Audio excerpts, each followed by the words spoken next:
Well, we've got a sign of life out of these figs. You can see that is budding out. That bit is budding out. And this looks like it's doing the same, so that's good. Now these are the ones inside. The ones outside are obviously a little bit colder, so they might be a bit delayed. These strawberries are doing fine. This one that looks a little bit peaky eventually, it seems to have picked up. The others seem to be fine. This one is the only one that's a little bit, still looking a bit sickly, but it's starting to from there, so hopefully that'll be alright. Still no sign of Mr. Rat, but it hasn't been because it hasn't touched these. Normally it would gobble these up, so obviously it's been waiting with the trap, but it would have normally eaten these, but it hasn't. So either he's had enough, it's got all my potatoes to eat still, or hopefully all the slug pellets it's eaten has had an effect and killed him off. Really nuisance. It's not touching the trap though. I mean, it's not just pooping and eating stuff, it's like back there. That was okay the other week. That styrofoam box containing all that bits of metal that has been there for years. It's been in, chewed up all this styrofoam and made a mess for no apparent reason. Obviously not nesting up here. So just how they chew, there's nothing in there, it's metal, so there's no food in there for him. It just makes a bloody mess. Rescue this poorly looking gooseberry plant, so I'm going to try and revive it and put it into a barrel and see how it goes. So it's going to go in this barrel, which is in the fruit cage, and these other ones I planted the other week have took off. It's amazing, once you get things in the ground they really take off. One of these, and these are the raspberries and strawberries are planted and shut off. I mean, they were little sticks 2 weeks ago. The only one that is a bit slow is this one, but there are signs of life still, so still alive. It's just, it's a bit slower than the other ones, but now that it's planted in the ground it should be alright. Right, the first job is obviously to take the mulch and the soil out of here. The mulch is easy enough to deal with, so you can just chuck it into the fruit bed. Now, I'll find something to put this soil in. Okay, so I'll just put the soil in those pots for now.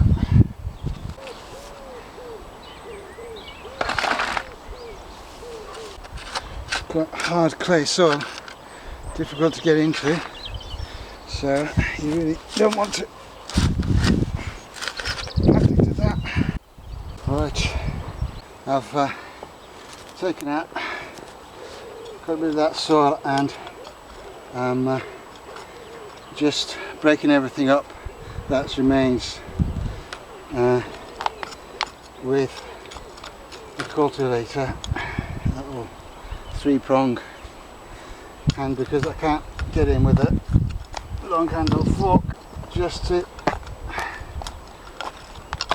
improve the aeration and drainage.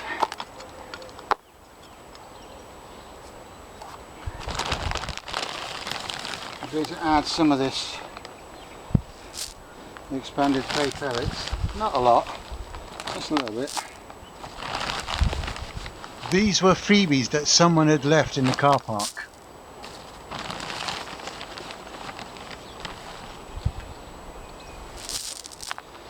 Maybe another handful.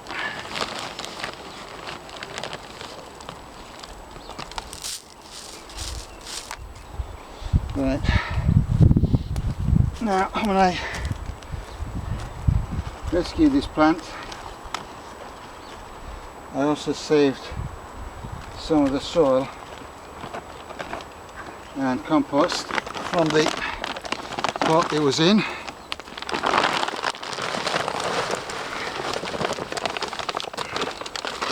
That paper was already in the bag.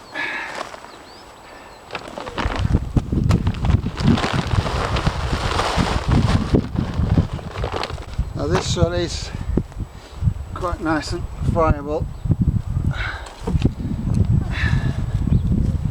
And it's had ericaceous compost added to it at some point, but not for a long time. So what I'm going to do is just to raise the pH a little bit, add a little bit of this sulphur, not a lot, just a little bit. I'll just be careful not to breathe it in. Hold my breath and just give it a quick.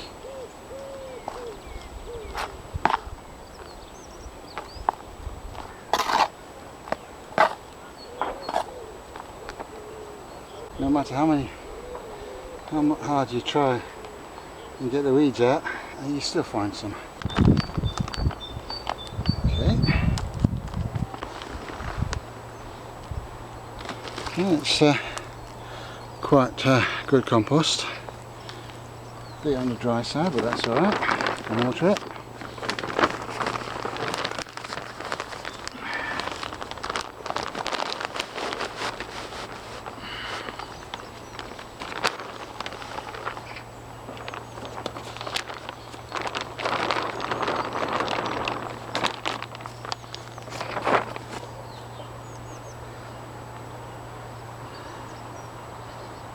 It's just about right, because obviously compost will settle, and then once it's had a soaking, so that is a little hollow for the plant. Poor thing's got hardly any roots on it, but do our best for it.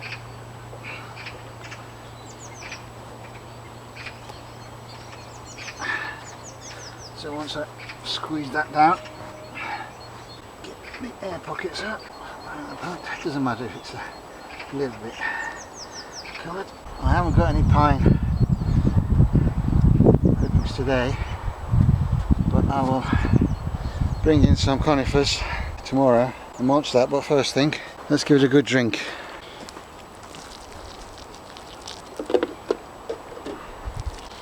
This compost is dry.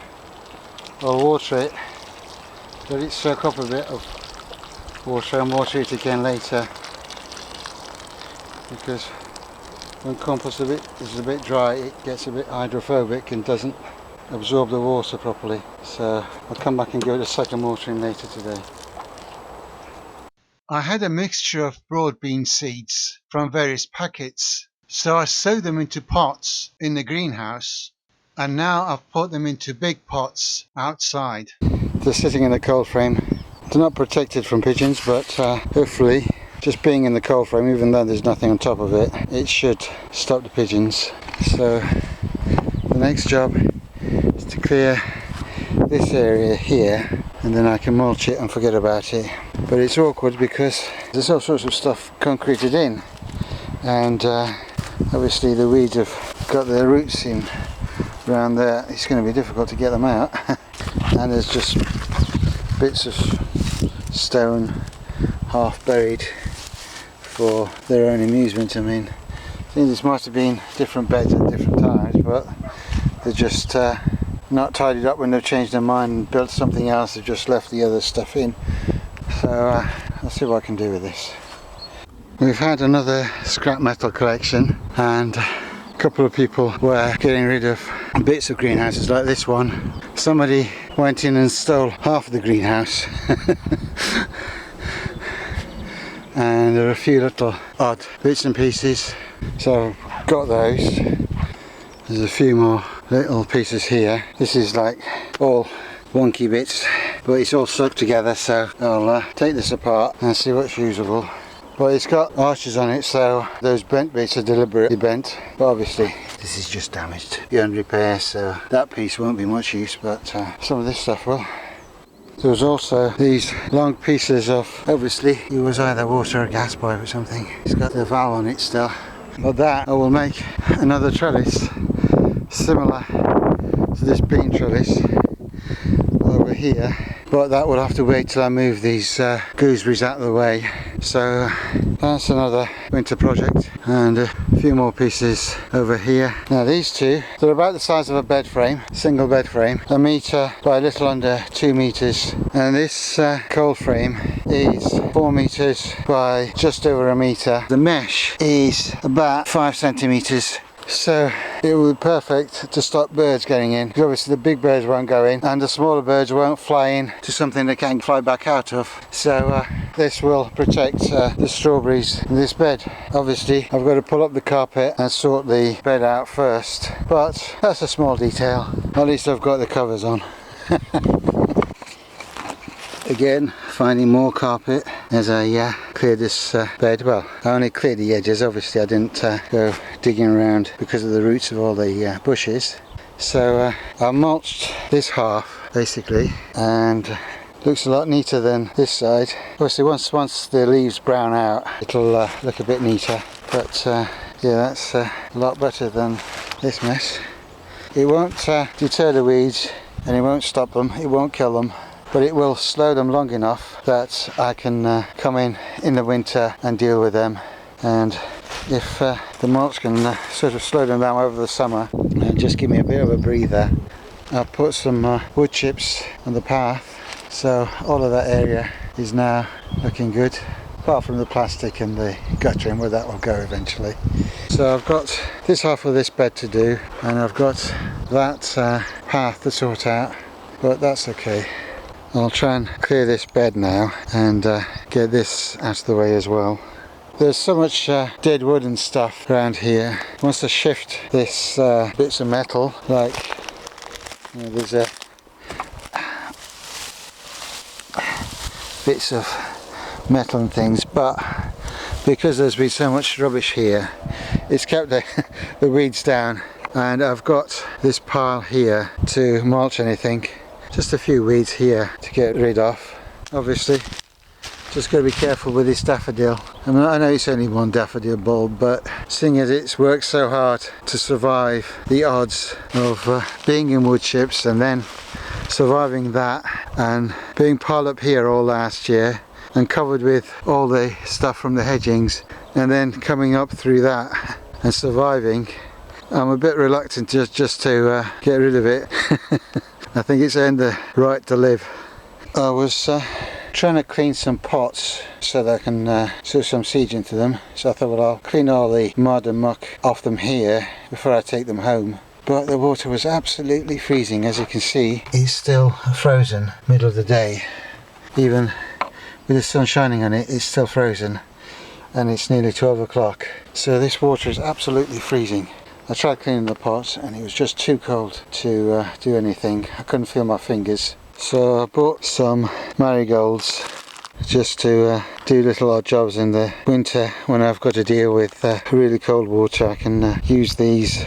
Last year I had to do some things when it was cold, and my fingers were frozen for an hour. So I use these. I've got to fix this window, but I'm not going to replace that pane because I can't find a piece to match that. So I'm going to find a piece of glass or perspex and duct tape it to that hole, then come in and put a couple of nails in, and that should hold it in place. I don't want mice and rats coming in through there, so I need to shut that. Okay, the closest piece I could find was a long piece, so it overlaps, and the bottom is obviously pretty well rotten, so I couldn't nail it in. So I've duct taped it for now, and I'll bring my hammer in and put a couple of nails up here to hold it in place. I've now cleared this bath and sieved the soil. So this is good sieved soil. This is all bits of rock and rubble and broken pots and all rubbish in there. Taking out all the rubbish and the weeds. This is good soil that can go in the carrot buckets and onion buckets. So I've started that job, and we've managed to hack this fern that was here to pieces, and that's all there. Took us a while. John gave me a hand. It was a two-man job. Couldn't have done it on my own, and it took us a while and a lot of effort. So I'm really grateful to him for that. And he's also cut this hazel. So all of this will go in the burn pile for Tony. what I might do is actually dig down and try and burn the roots of this, because I'm worried that it might come back, and the greenhouse is going to be here, and I don't want the hazel branches to be smacking into the greenhouse when it's windy and breaking the glass. So this has got to come off, and we've got to get rid of it. I don't want any more side shoots coming off that, so I think the safest thing is either stump killer or burning it, and as I don't want to use chemicals, I think burning it is the option to go. So I can get rid of this tub. Okay, time to remove this tub. Right. Okay.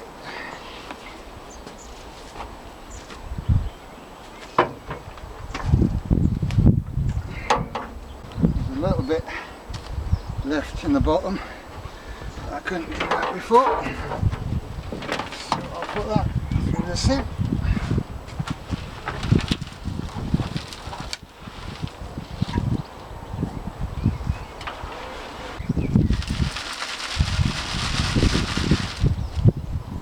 Glass again as usual, rubbish.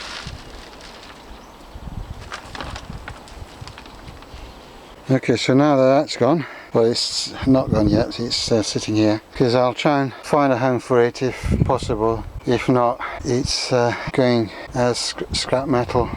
So that's where it was. So there's a lot of even though there's been a metal bath sitting here for God knows how many years, still underneath it there's grass roots. You can see what I've got to deal with. I've cleared that bit, and you can see there's huge great lumps of concrete. I mean, that's my hand, and it's still going, still 15 centimetres. So I don't know how far down that goes, but probably quite a bit. Now these two, because they have something in them that's useful, I can actually use this possibly. But this, they've just cut the metal out and left the concrete, so it's no use to anybody now. It's just in the way. And there's bits of stones, or the slabs, that are buried. Obviously they're probably marking a bed or something at some stage, because if you follow this line, it goes and matches up to where that bed is. So it must have been the edge of a bed somewhat at some point. And then along here I've got another piece of concrete with a little piece of metal that's been cut into it. This was on the corner where the bath was. So if I want to bring the greenhouse this way a little bit, then I will have to dig this out, but I will think about that another day. Just pleased that that thing is gone out of the way. It was bugging me. I've started bringing the tomatoes in. Pretty soon they need putting up, so it's time to sort out these pots from last year, go through the compost, sieve it, and sort them out. I'm going through this box that had all the bits of metal in it, and the rats have chewed up all the styrofoam. It's got some green stuff, it's like some sort of dried herb or something, but a lot of it is just rusty old nuts and bolts. So they can all go to the scrap metal man. And I'm filling this old bath with all the old bits of metal, and then I'll drag it up to the car park. Well, I haven't got through everything. There's a few things that might be useful for pegs and things, so I've kept those back. And that thing, I'll go through that later and clear all this stuff out, because I don't want to give the scrap man a load of weed seeds and things. And I just discovered there's more on the shelf below. There's more stuff back here, but time is running short, so this will have to wait for the next scrap collection. Filled half the tub with the bits of old metal. That'll do.